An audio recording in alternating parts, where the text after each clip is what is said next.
Hello you lovely people and welcome. Today I'm going to be reviewing SwissMilSim's de Havilland DH.112 Venom Mark IV. Now anybody who's caught my previous video to this would have seen my review of the SwissMilSim Vampire. Now that aircraft was a bit hit and miss for the price. This was around about the same price, about £25. And hoping that there'll be slightly more improvements in comparison to what the Vampire has at the moment. Again, this aircraft comes in two types, with or without underwing stores. Again, for some reason you have to choose between the two, and you can't add or remove through the weights option. So I've gone with the underwing store variant this time, and yeah, let's jump in and have a look. So let's start off with an external walk around. Like the Vampire, the external model is beautifully made. The details are very intricate with the rivets, the different material types. Textures are okay, they're not brilliant. This looks a bit odd. I mean, I know it's supposed to show muck or paint fade, but that does look a bit messy. As you can see, we've got extra pylons underneath for munitions. Obviously the drop tanks like in the Vampire, and then we have wingtip tanks which have been added apparently with no aerodynamic drag penalty. If we take a top view, as you can see, it's just a modified Vampire. The wing sweep on the leading edge has come back slightly, and the trailing edge is straight now and not angled. Also, the internals, obviously the engine is an uprated version of the Goblin, but now renamed the Ghost, putting out around about 4,800 pounds of thrust, whereas the Goblin in the Vampire, I think the highest output was around about 3,500. So you're looking around about 1,300 pounds of thrust more in this aircraft. That, coupled with the aerodynamic changes, get a bit more performance out of her. But yeah, like I say, external model is nice.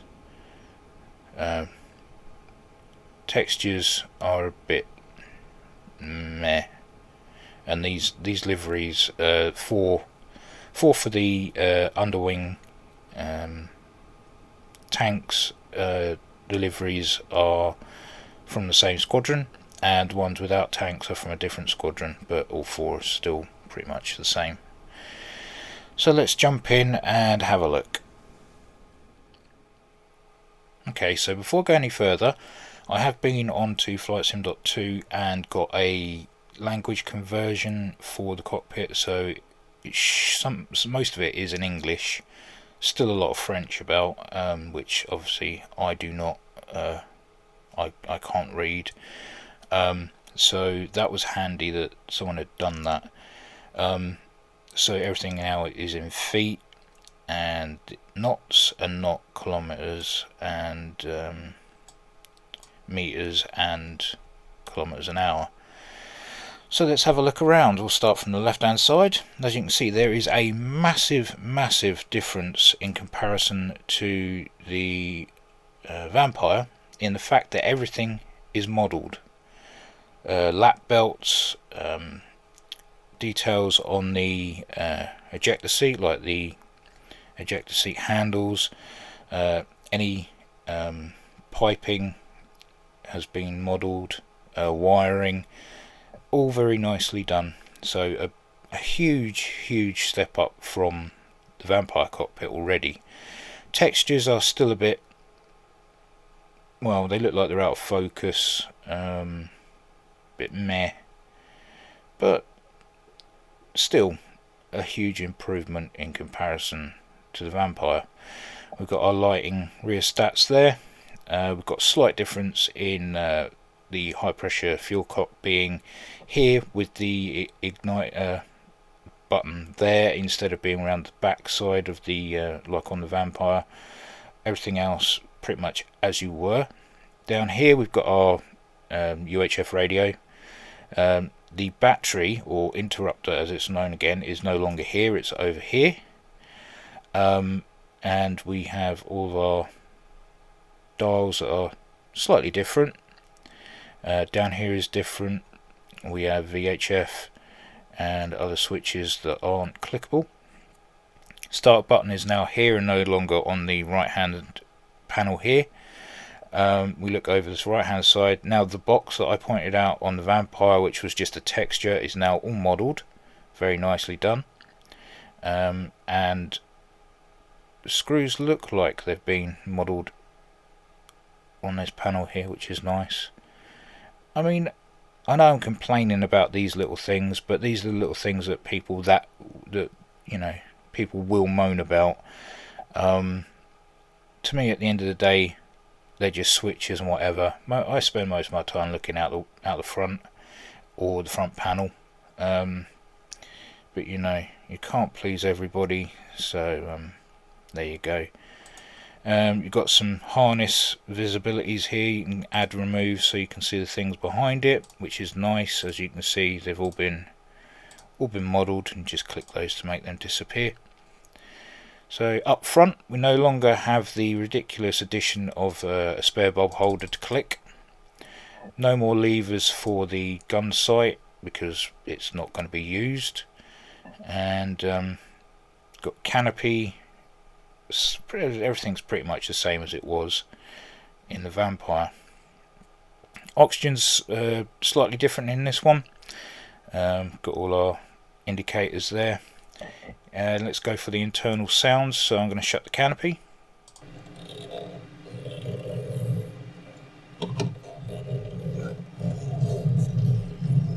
Okay, that to me sounds like it's just the Vampire one reused again. Let's try opening it and see if it's got a horrible noise.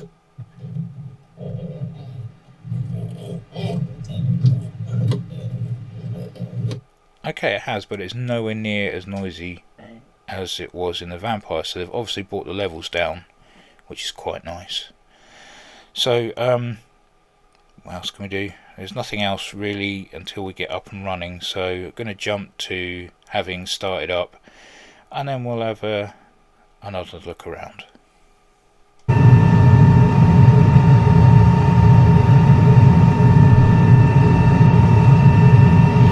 Right, okay, so we're now started, as you can tell.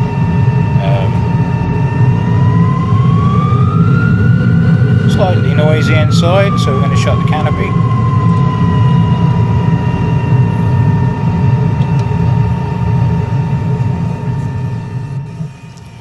Now there was a beautiful addition on startup of the cartridge being blown in the engine startup sequence, and black smoke shoots out the back of it.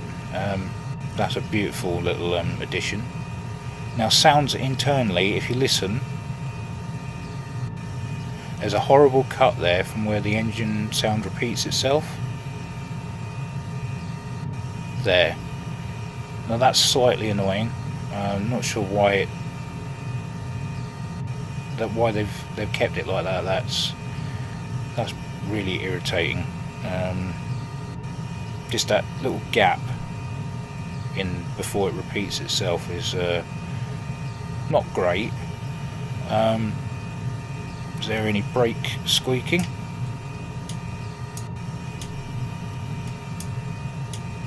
No, there was a squeak of the brakes in the Vampire.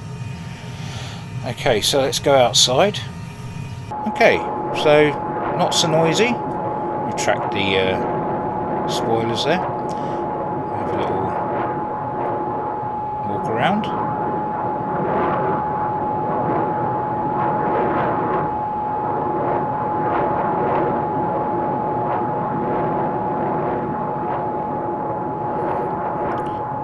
nice that they've brought the sound down a little bit, but I would expect it to be slightly noisy as we're supposedly stood right next to it. So we're just going to increase the throttle.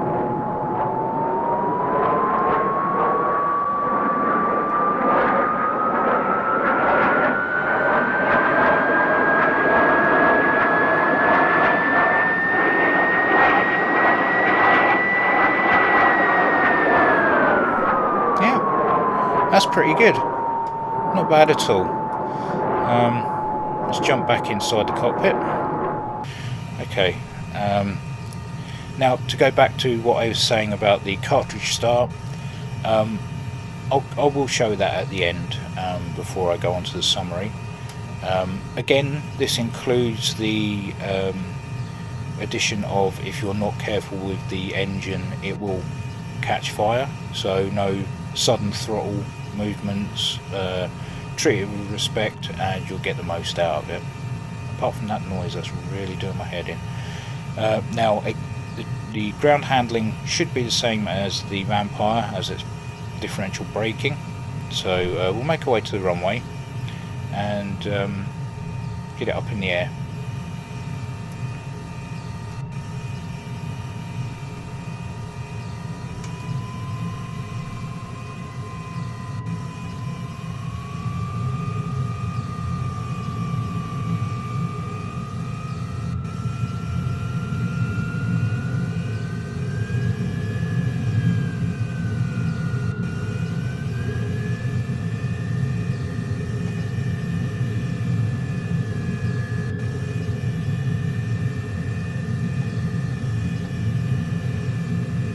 It's strange that if you tap the differential braking, you can actually control the steering by the rudders.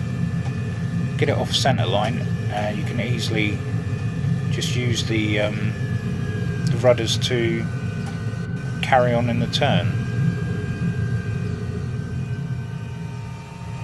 Okay, so from taxiing down to lining up, some fog has rolled in. Live weather, eh? So back in the cockpit. I said that I had a French to English conversion. For some reason in this variant of the aircraft it doesn't show. It only shows in the version without underwing tanks. So as you can see, everything is still in kilometers an hour, kilometers, basically metric system. So my apologies for that, but it is definitely a mod out there to change that. So the plan is to climb to 2 kilometers, as we are now in the metric, and test out compression effect in the dive on the control surfaces, pre-stall buffeting, and obviously the wing flexibility at high G, but that will coincide with general handling. So I'm going to release the brakes and we're going to throttle up nice and slow. Got to treat this old engine with a bit of respect.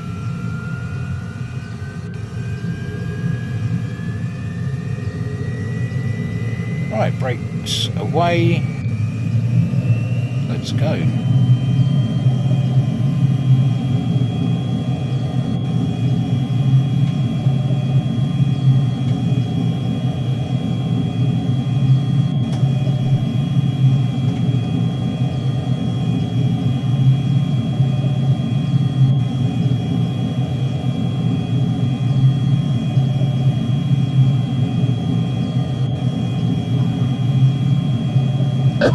Oh Christ. Wow, I hate those sounds. Right, flaps up and let's get climbing.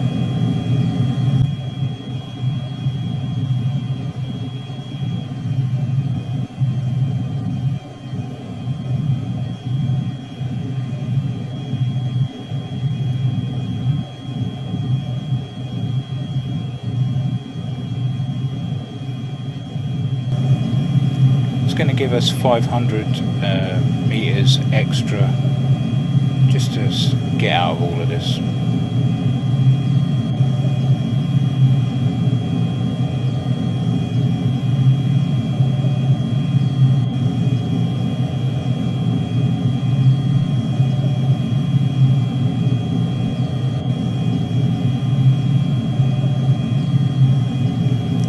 general brakes in the fog, which is okay. Right, okay, so let's try this pre-stall buffing. So I'm going to pull the nose up ever so slightly and throttle back.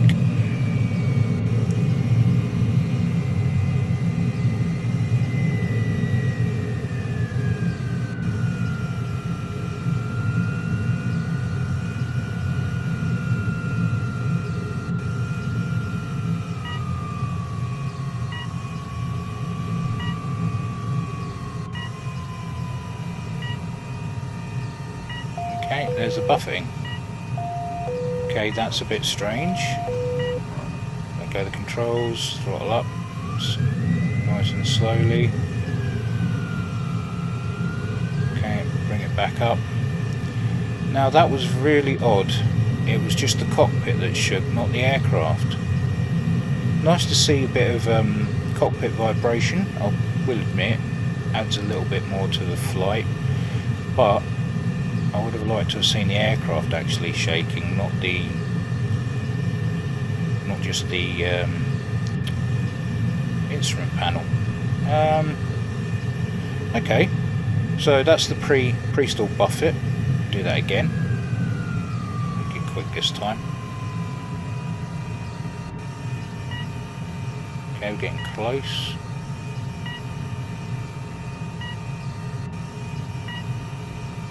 Red light will come on, we're at the stall. Oh, there's the buffet. And oh, yeah, we're in the stall. Throttling up again. Okay, so high wing load. Let's see if the wings will flex.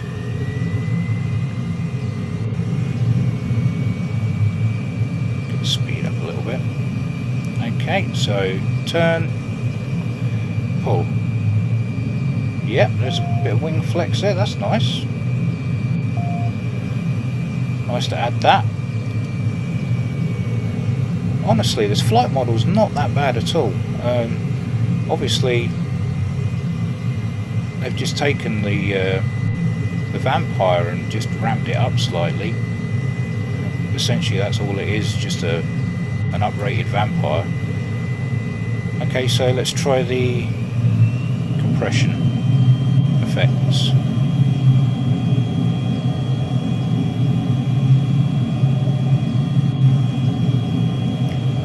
Climb up a bit higher. Don't particularly want to end up in someone's garden.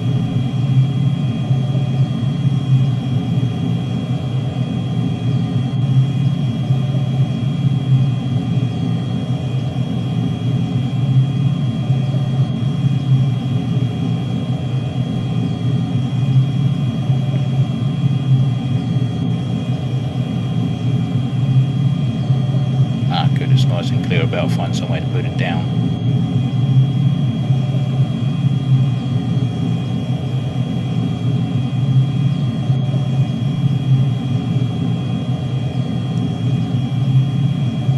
Okay, so we're nearly at 3.5 kilometers.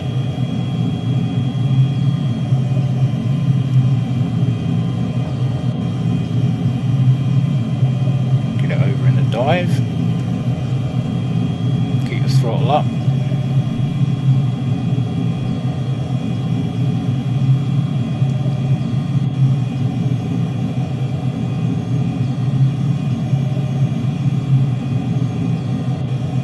Yeah, the response is really sluggish now.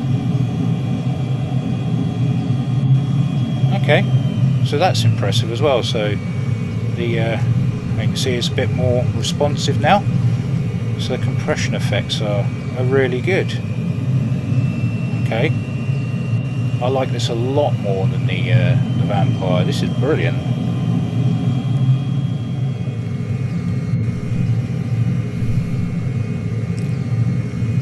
Right, so I hung around for a little bit and the fog finally cleared. There's Cranfield down there to my right. So we're going to make our way there. Just jump outside and let you hear the sounds and look at the model in flight. Okay, so it sounds very good. You still have that gap there. It must be a thing for vampires and venoms. We had that on the vampire as well, so okay, so maybe it's just not a modelling thing. But yeah, very noisy. Looks great in flight, and sounds good as well.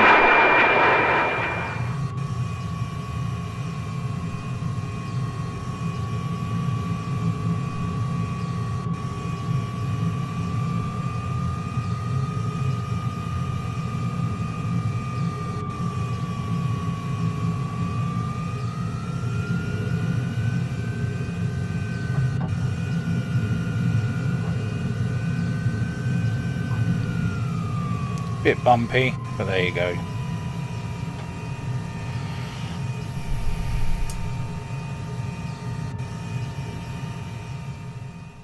Now just a quickie, as I mentioned, the smoke coming out as the cartridge start happened on the aircraft on startup. So we're looking around this area here, and I'm just going to do a quick auto start.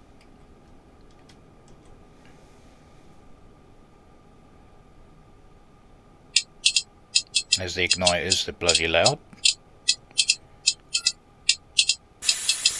There we go.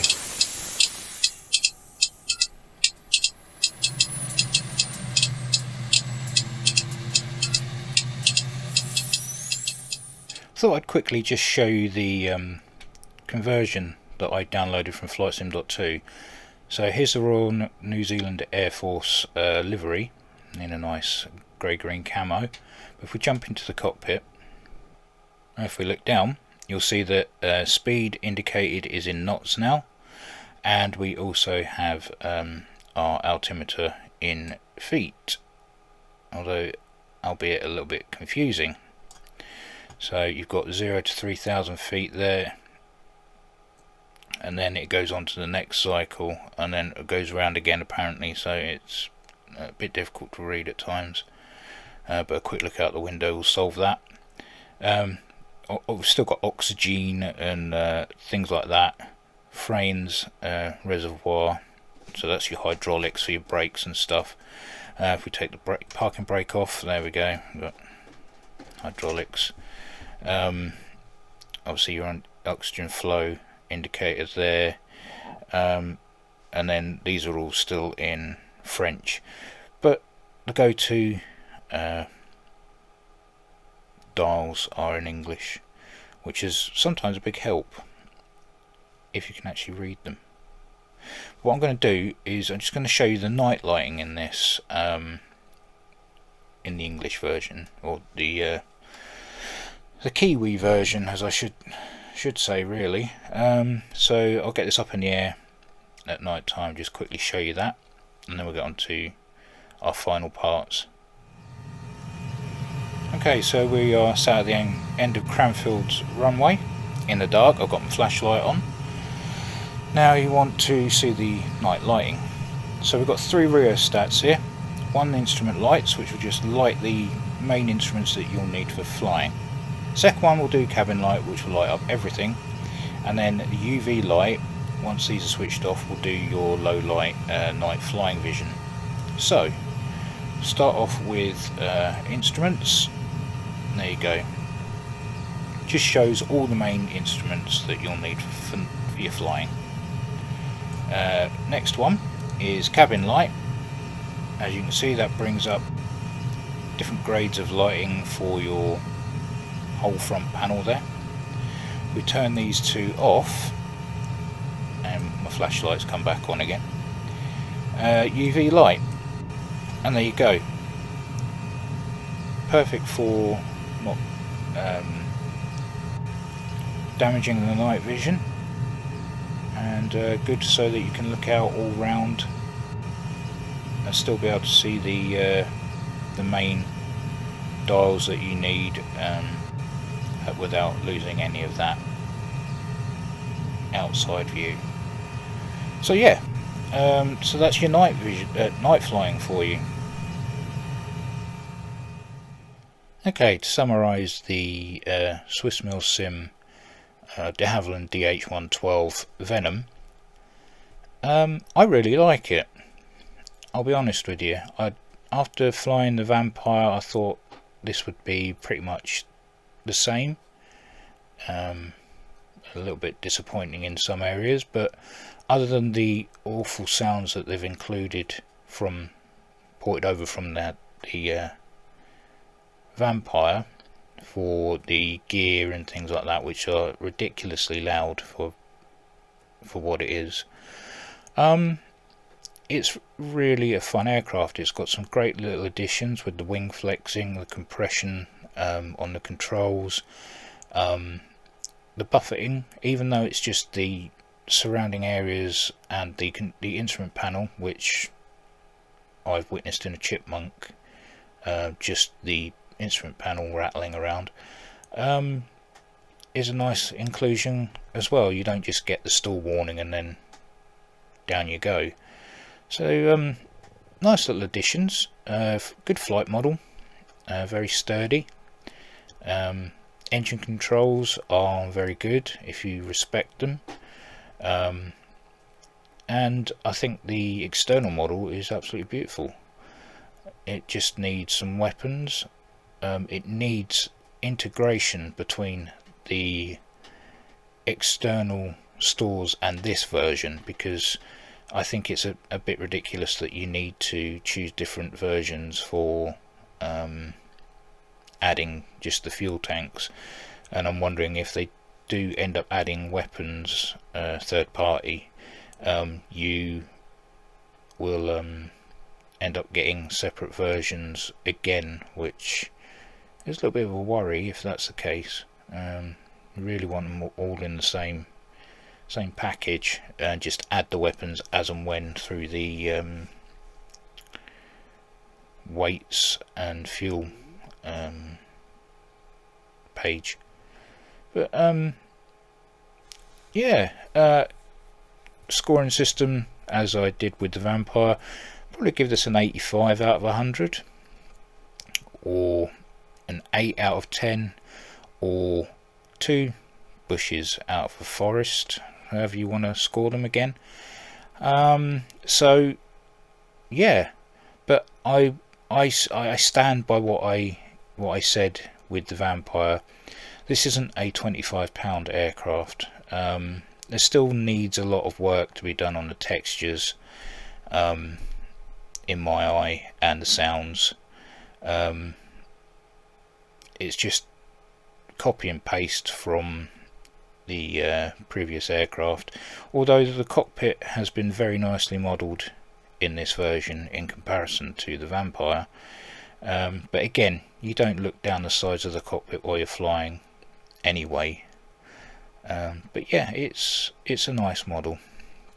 So I'd recommend it, but only get it if it's on sale. Other